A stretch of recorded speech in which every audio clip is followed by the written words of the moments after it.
Olha, na verdade, as visões aconteceram comigo antes mesmo de eu conhecer a Cristo. Eu já tinha, eu não posso dizer que eu tinha visões frequentes, porque eu não tinha.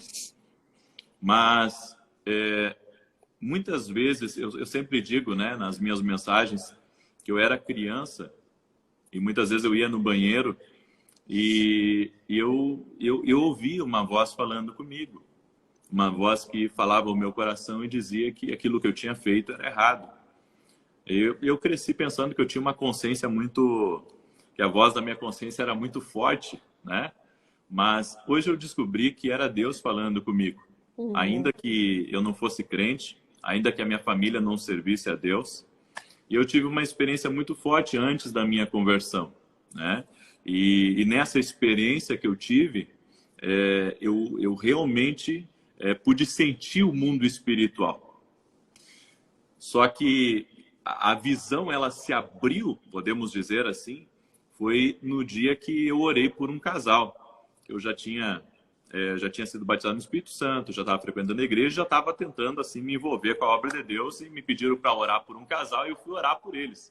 Aí quando eu orei por eles, aí Deus me deu muitas visões naquele momento e foram visões nítidas do que eles estavam passando, Uhum.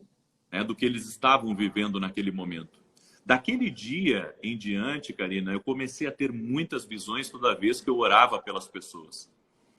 Se você perguntar assim para mim se as visões são como um filme para mim, algumas são, outras são como flashes, sabe? Aonde eu vejo objetos, eu vejo lugares, eu vejo pessoas, eu vejo Uhum. situações.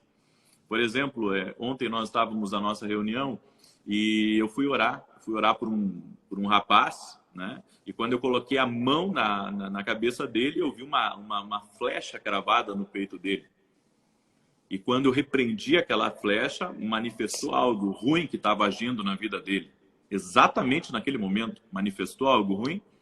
Mandamos embora, né? Porque os espíritos imundos muitas vezes possuem a vida de pessoas.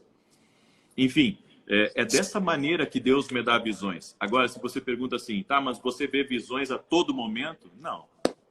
Eu não vejo visões a todo momento, mas quando eu estou em oração, nas minhas lives de oração, muitas vezes eu vejo nomes na minha frente, às vezes eu vejo datas de nascimento, às vezes eu vejo nome de rua, eu já vi números de documento, então eu já vi muitas coisas, né, ao longo desses, andando nesse dom da palavra do conhecimento.